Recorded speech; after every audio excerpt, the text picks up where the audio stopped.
அனைவருக்கும் என் இனிய காலை வணக்கம். சிக்கிமுக்கி கற்களால் நெருப்பை பொறி உண்டு பண்ணிய காலத்திலிருந்து இன்றைய நவநாகரிக உலகம் வரை படிப்படியாக மனிதனின் நடை, உடை, பாவனை, அறிவுத்திறன், வாழ்க்கையில் முன்னேறும் வழிகள், இன்னும் பல அம்சங்களில் ஆச்சரியப்படத்தக்க மாறுதல்களை காண்கிறோம். உடல் பலத்தையே ஆதாரமாக கொண்டிருந்த கற்கால மனித குலத்திலிருந்து இன்று விஞ்ஞானத்தின் மூலம் அறிவு திறமையில் சிறந்து விளங்கி வாழ்க்கையை வளமாக்கி கொண்டு மனித குலத்தின் முன்னேற்றத்தைக் கண்டு பெருமைப்படுத்துகிறோம். தனக்குள் இருந்த ஆற்றல்களையும் திறமைகளையும் பல ஆண்டுகளாக தனது முன்னேற்றம் திறமையால் வெளிக்கொணர்ந்து மனித சமூகத்தை வாழ்க்கை வாழ்வதற்கு என்று மாற்றிவிட்டான் மனிதன். அரிது அரிது மானிடராய் பிறத்தல் எரிது என்று ஔவையார் பாடியிருக்கிறார். மற்ற எல்லா உயிரினங்கள் விலங்குகளை ஒப்பிடுகையில் மனிதனுக்கு பகுத்தறிவு என்பது கடவுள் கொடுத்த மகத்தான பரிசு. மனிதனுக்கு கிடைத்திருக்கும் மதிப்பில்லா வரப்பிரசாதமான அறிவு மேல்நோக்கி இருக்க வேண்டும் என்பது கடவுளின் சித்தம். விஞ்ஞானிகளின் கண்டுபிடிப்புப்படி மனிதன் தன் மூளையில் 100ல் 1 பங்கைத்தான் உபயோகிக்கிறான் என்று தெரிகிறது. அப்படியென்றால் தங்களுடைய அறிவு சக்தியை மனிதன் முழுவதுமாக உபயோகப்படுத்தினால் வாழ்க்கையில் இன்னும் உயர்ந்த முன்னேற்றங்கள் ஏற்பட வாய்ப்பு இருக்கிறது.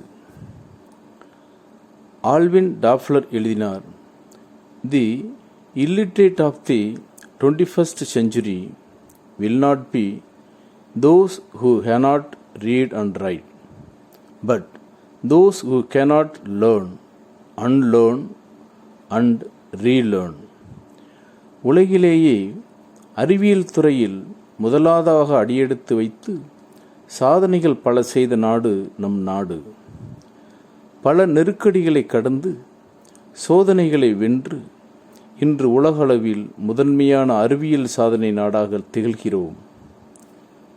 படிப்பு, அறிவு மட்டும் இருந்தால் போதாது. நிகழ்காலத்துக்கு தகுந்தாற்போல விழிப்புணர்வு, அதாவது பிரசன்ஸ் ஆஃப் மைண்ட் வேண்டும்.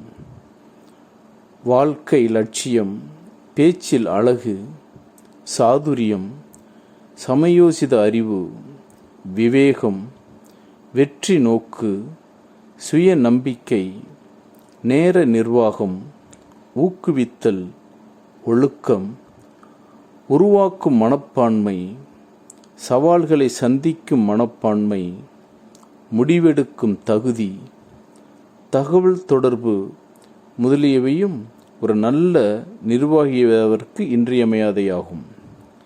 எந்த துறையில் நாட்டம் இருக்கிறதோ அதை பற்றி தீவிரமாக சிந்தித்து செயல்பட வேண்டும்.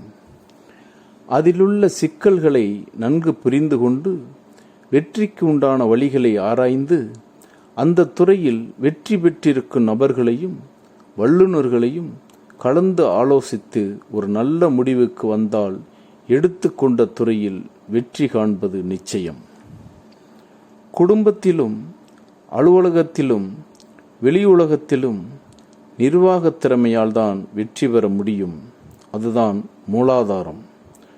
உன்னால் எதை செய்ய முடியாது என்று மற்றவர்கள் சொல்கிறார்களோ அதை செய்து காட்டுவதுதான் மிகப்பெரிய இன்பம். மனம்தான் நம் வாழ்வின் நிர்ணய சக்தி.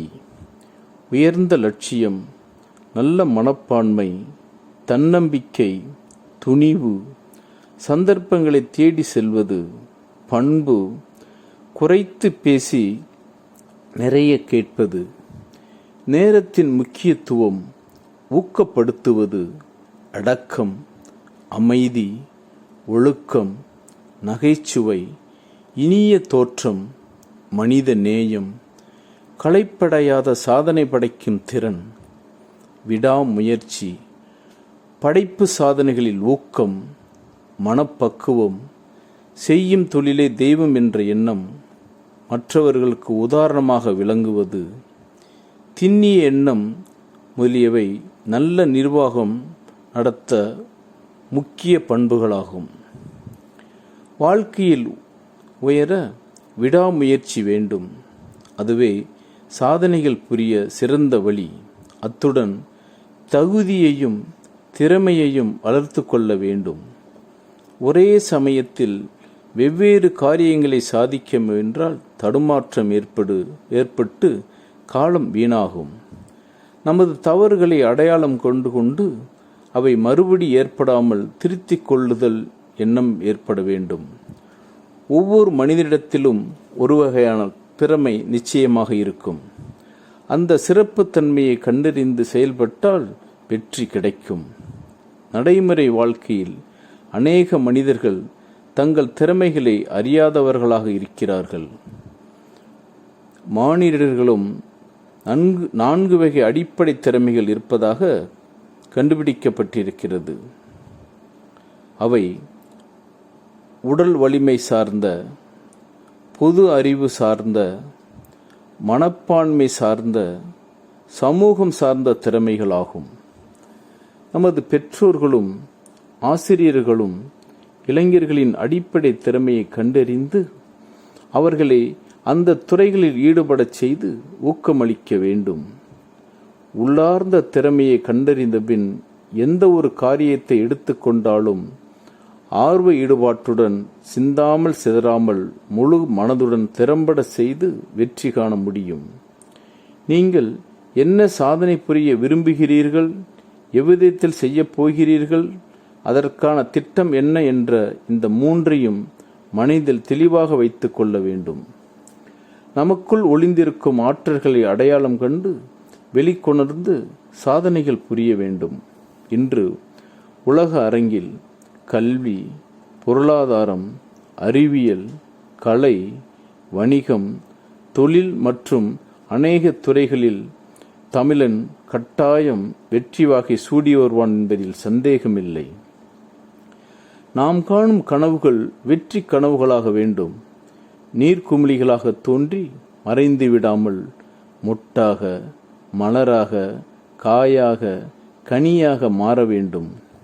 மனிதனின் மனம் எதை சிந்தித்து திடமாக நம்புகிறதோ அதை உறுதியாக அடைந்தே தீரும். வெற்றியடைய வேண்டுமானால் அறிவு, திடமான மனப்பான்மை, திறமை, முயற்சி இவைகள் தேவை. தீதும் நன்றும் பிறர் தர வாரா. நம்முடைய வெற்றியும் வீழ்ச்சியும் நம்மிடமேதான் இருக்கின்றன. தம்மீர் பெரியார் தமரா ஒழுகுதல், வன்மையுள் எல்லாம் தலை என்கிறார் நம் தாத்தா வள்ளுவர். தன்னை காட்டிலும் அறிவு, அனுபவம், திறமை முதலியவற்றில் உயர்ந்தவர்களாக இருப்பவர்களை நம்முடன் எப்போதும் துணையாக வைத்துக் கொள்வதே வல்லமையாகும். நமக்கு துணையாக உள்ள பெரியவர்களின் ஆதரவை தவறிவிடக்கூடாது, இழந்துவிடக்கூடாது. கனவு காண்பதை ஜப்பானியர்கள் அழகாக வர்ணித்திருக்கிறார்கள். அதாவது, கனவு இல்லையேல் லட்சியம் இல்லை, லட்சியம் இல்லை என்றால் இலக்கு இல்லை, இலக்கு இல்லாமல் திட்டம் இல்லை, திட்டம் இல்லாமல் செயல் இல்லை, செயல் இல்லாமல் எந்த பயனையும் அடைய முடியாது. ஆகையால் மகிழ்ச்சி ஏற்பட வழியில்லை. எதிர்கால லட்சியத்தில் தெளிவு இருக்க வேண்டும். அமெரிக்க குடியரசுத் தலைவராக இருந்த ஜான் கென்னடி தினமும் தன்னுடைய மாளிகையில் பார்வையாளர்களை சந்திக்கும் போது ஒரு இளைஞனை பார்த்து அவன் வாழ்க்கையின் லட்சியம் என்ன என்பதை கேட்டபோது, தாங்கள் இருக்கும் இடத்தில்தான் நான் இருக்க வேண்டும் என்று சொன்னான். அவர்தான் பின்னால் அதிபரான பில் கிளின்டன். மனிதர்கள் எல்லோரும் ஒரே மாதிரியாக படைக்கப்படவில்லை. ஒவ்வொருடைய தோற்றம், உருவ அமைப்பு, நிறம், குணம் இவை யாவும் வேறுபட்டவையாக இருக்கும். அவருடைய மனோபாவம், குணம், திறமை இவற்றிற்கு தகுந்தாற்போல் ஒருவர் மற்றவரை காட்டிலும் வாழ்க்கையில் பிரகாசிக்க முடியும். எந்த ஒரு திட்டத்தையும் பிரச்சனையையும் திறந்த மனதுடன் அணுக வேண்டும். அவசரப்படாமல் நிதானமாக ஆராய்ந்து செய்து முடிவுக்கு வர வேண்டும். தனி மனிதனால் எந்த ஒரு பிரச்சனையையும் தீர்க்க முடியாது. எந்த திட்டத்தையும் செயல்படுத்த முடியாது. மற்றவர்களின் ஆலோசனையும் முறுமுகப்படுத்தும் ஆற்றலும் தேவை. லட்சியம், திட்டம், நேர நிர்வாகம், ஊக்குவித்தல், மதிப்பீடு, தொலைநோக்கு, ஒழுக்கம், ஆக்கப்பூர்வமான சிந்தனை, மக்கள் தொடர்பு, ஒருங்கிணைப்பு, பணித்திறன், இன்னும் நிர்வாகத்தில் கவனம் செலுத்த வேண்டிய அநேக அம்சங்களை நாம் அன்றாடம் படிக்க வேண்டும். சாதனை புரியும் வழிகளை காட்டிலும் நிர்வாகம் சம்பந்தப்பட்ட மனிதர்களுக்கும் இளைய சமுதாயத்திற்கும் பயனடைய வேண்டும் என்ற எண்ணத்துடன் வெவ்வேறு தலைப்புகளில் தினமும் நான் உங்களை சந்திக்க வருகிறேன். நன்றி, வணக்கம். வாருங்கள், வடம் பிடிப்போம், நாளைய வரலாற்றில் இடம் பிடிப்போம்.